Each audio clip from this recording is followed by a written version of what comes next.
Over the past 2 years, we have had a small team of brave, adventurous risk takers who've been learning about and experimenting with mastery-based learning. This team has experienced both highs and lows in this process. Recently, we have been lucky enough to have a few more team members who are willing to go on this adventure with us. What we have all learned is that there is no one thing that fixes our problems, motivates our students, or makes us better teachers. Long time ago, actually, it was last Friday, I was gathering sage advice from a wise man. You know him as Rich. Our discussion centered on this topic. To have effective, student-centered, authentic classrooms, we have to create a hybrid of all of our tools. This is the essence of who we are. We are a happy hybrid of trial and error, success and failure, but with the never-ending desire to reach every student. There is no other school like Hale-Ray, and we are proud of that fact.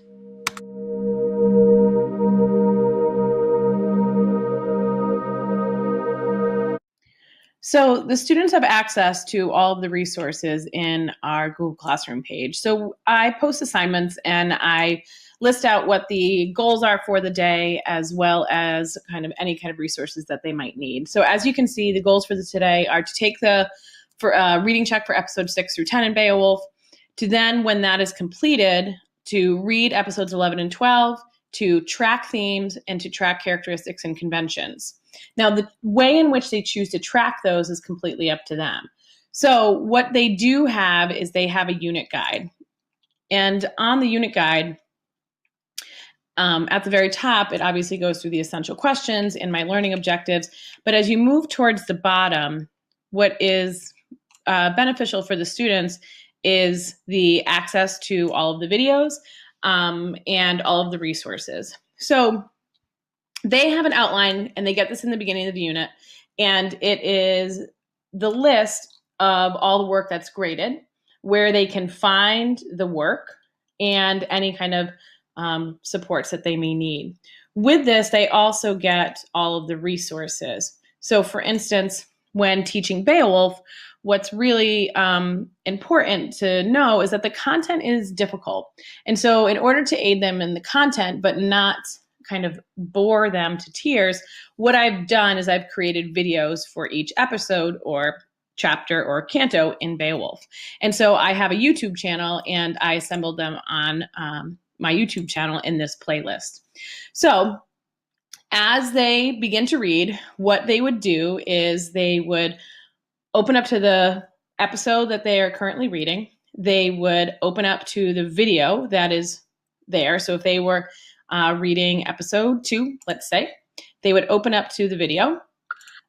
And behind me is a summary of the content or the plot of the episode that I have created. And then what is in the corner, oh, that's a pretty picture. What's in the corner is me actually reading the book and explaining what's happening. So they follow along and read with me. So here's the sample. Okay, we're on episode 2, page 8. When we left episode 1, we had been introduced to Grendel. He is said to be a descendant of the devil, descendant of Cain. Hrothgar is said. So I try and give a recap of what we just read. I also then will lead into what we're reading. So they follow along, read with me as I explain. Also, throughout this, what I'll do in the videos is I will say, well, this connects to the thematic topic of good versus evil, and what can you then infer about good versus evil or the larger theme? And I will connect to their themes and their characteristics and conventions. So it's like me being there reading to them, but they can pause it, they can move it forward, and they can go as fast as they really need without kind of waiting in the traditional lecture. So moving back into the unit guide, there's, for some kids, they really need the audio, they need the reading of it for me. Other kids don't. So they may choose to not watch the videos, and then here maybe they just use my summary notes. And so they read my summary notes that I've created, and that is enough for them, which is fine. I also have a lot of samples of kind of the theme tracking and the characteristics and conventions chart. So the objectives that the students have to meet every day is that they have to read to understand, and they have to do something with their reading. Just to read is not enough. So they have to, what we call, work the text, or in this instance, work the poem. So they need to take notes, or they need to annotate, or they need to use stickies, whatever works best for them. It does not matter the way in which they learn or way in which they kind of use their learning, as long as they're understanding. So for instance, when they have to track themes, they may choose to track themes digitally. Every student has this document in their Google Drive, and they can type their responses in it. For some kids, they are more hands-on, and so for some students, they have chosen to color code their themes. And when they have an index card in their book with each thematic topic connected to a color. And then what they do is, in their book, they actually color code. And they write some of the information there. And then for other kids, it's they may handwrite or they may take notes. It's really whatever works best for them. So they can use the resources that they need. They don't have to use everything, but they have differentiated resources for their learning. So as you'll notice in some of the videos, is that some students are just reading, some students are watching my video, some students are taking notes, typing, some students are highlighting in their books. They're focusing on the same objectives, but the way in which they go about that, their learning process, is different. So going back to today's goals, in class today, everyone needs to do the reading check for episode 6 through 10. They then do the reading and they do the legwork for episodes 11 and 12. There's then kind of the next steps, which is the next chunk of assignments that they need to do. And the order in which they do those assignments is completely up to them. And I give them kind of ways to maybe even combine assignments or to kind of synthesize assignments. But there is an end goal and there is a due date of the end of next week for the next steps assignments to be done. Students can essentially move at their own pace, and that they can move as quickly as they want to, but they cannot move as slow as they want to. So for today's goals, as you'll see in some of the video clips, there's kids that are ready to take it right away, but there's some kids that maybe need some extra support and will take it later. So if they were not able to reach today's goals, then I establish kind of a support outside of the classroom in order to make sure that they are caught up. So a lot of the misunderstanding with mastery-based learning is that students can work as slow as they want to, and that's not necessarily true. They can work as fast as they want to, but they have to stay on pace with the goal every day. So that's kind of an overview of the resources and the way in which the classroom works. In the senior ELA classroom, we experience this happy hybrid. My role is concrete. I need to assure that each student understands his or her learning process and has the skills to reach the standards of learning. The fun part is that each student's learning process looks a little different. My responsibility is to assure that they understand how they learn and how to transfer those skills into another environment. In the beginning of each class, every student begins with the same goal and/or objectives for the day. I try to clearly articulate my expectations and provide as many scaffolds or methods for attaining these expectations. Next is a sample of how I may start one of my classes. Okay, so in Google Classroom, I linked kind of what the expectations are today. It's also put up on the board. Today your goal is that you're going to take reading check 6 through 10. It is different from the 1 through 5 reading check because it's based upon inferences. Okay? I provide the textual evidence for you. You go back, look at the textual evidence, and then provide an inference. So you don't have to cite evidence, but you do have to use a vocab word. Okay? Because what you're doing when you're using those vocab words over and over is that you're learning them, absolutely. And you're essentially studying for the vocab quiz. Okay? So you'll take 6 through 10, you'll take that reading check, and then you need to read to understand just episodes 11 and 12. Okay? With episodes 11 and 12, you should find 1 evidence of theme and then 2 characteristics and conventions charts. You can do that digitally, right, in those 2 documents that you have in your drive. You can do it through your highlighting, right? I also have kids who have pulled the characteristics and conventions chart, and you know how they're numbered on your guide, and they're kind of just numbering them in your books as well. So you can do it that way, okay? Or because I got the feedback that some of you really like to just handwrite things, which is perfectly fine, I have a theme tracker that's blank that you can handwrite on, and I also have a characteristics and conventions chart up here that you can handwrite on, if that's better for your brain, okay? All this stuff in here is for you, so you just come up and grab what you need, okay? So that's what you need to do for episodes 11.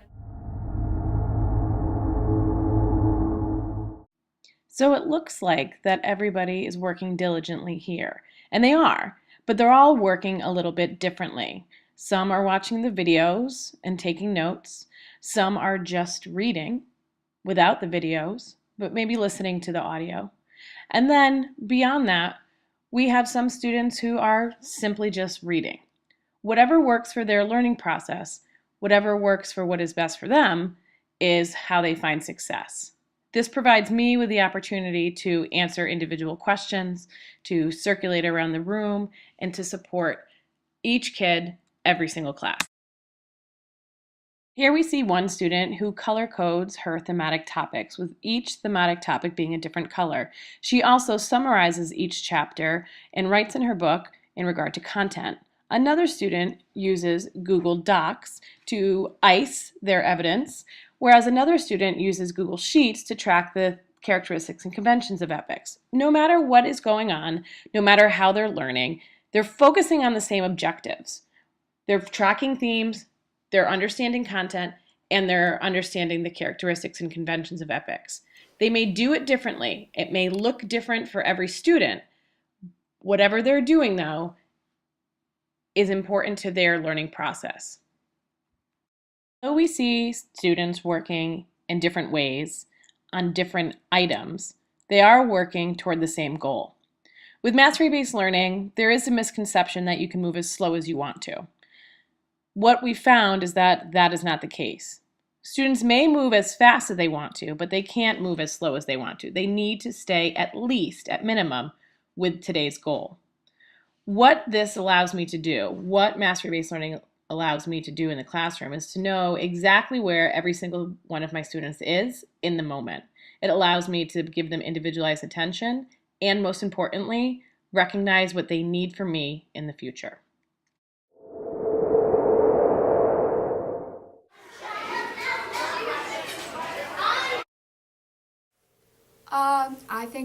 I like it because like I get to go at my own pace and I don't get rushed to finish something when it needs to be done. I get it done at my own pace where everyone else in the class could have their own pace. Read at their own speeds. They need other things to like comprehend like what the book is about. So just reading the book and like everybody going at the same pace wouldn't really work because people learn at different speeds. So I think it's working out well.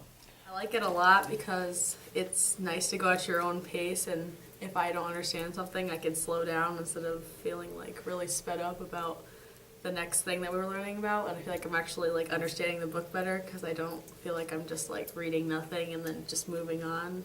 So I feel like if we like took a test on something, then I'd be able to like to understand the whole book rather than just like getting confused all the time. I think that worked well because it let me like work at my own pace without feeling rushed, because with the assignments that we were doing, it was like writing about ourselves, so it was kind of personalized, so I liked being able to work at my own speed. I noticed like when I look around the class, everybody's like on the computer, everybody's doing something else, and everybody's really going at their own pace, and I think that's really great because we're all kind of like somehow, we all end up in the same place, which I think is cool. Like by the end of every class, we're like, we've done the reading check, everyone knows what's going on, I guess. It's really helpful to have those resources on hand in case we need them, and sometimes we don't need them, so that's kind of what mastery-based learning is, I guess. Like sometimes you need the resources and sometimes you don't. Like the first I'm rambling a No. little bit. I think like the first like couple episodes we had to read in Beowulf, I didn't need the resources at all. I was like, I know this is totally fine. This is really easy. But then like 6 through 10, I kind of had to look it up a little bit because I don't know if it's just that I wasn't concentrating or just it was a little bit harder. But so I enjoy having those, or yeah, like I appreciate having the resources on hand to use when I trip up a little bit. Well, first I read through the episode that I'm on, and I see like what I can pick out by myself, and then I watch the video to see anything that I missed. And then I'll go back and read sections that I may have not caught. For the unit that we're on right now for Beowulf, I'm highlighting in my book and I categorized them into the 5 different themes to different colors, and I write down my own summary at the end of the page so I understand it in my own words. I feel like we have like a lot of resources and that you're always available to help. Like if we don't understand something, but usually we don't have to really ask for a lot of help because we have like every resource we need, from like the vocab, like the videos online, the like all the charts and stuff, and like all the themes and just everything. I think this is gonna help me like realize that I need to do like what I need to do, that I need to like read through and like pick out what I need to learn and then get any help based off of that. I can't learn if they're just like, here's this paper, go do something on it, or like go do a project on this or whatever. Like I need kind of like an introduction, or like I need specifics. I need to know how many like quotes you want me to use. I need every detail I could get. I need so much structure. Like I have so many questions, both like in chemistry and here. I'm like, I need to know exactly what I need to do, how exactly to do it. I need structure. I need guidance in my learning, or else I fall apart. I can't just sit there and read because it just goes in one ear and out the other, and I completely forget what I'm reading. So I have to like either take notes or write little snippets in my into the book about what just happened and how it happened. I like the mastery-based learning because I just like the pace that it's at. Like it's just really easy to do, but if I get something really confused, I can spend more time on it rather than like finding a different unit that's really easy and just being able to go through it really fast. It's just kind of like doing your own thing, like whatever you need to do to get your work done.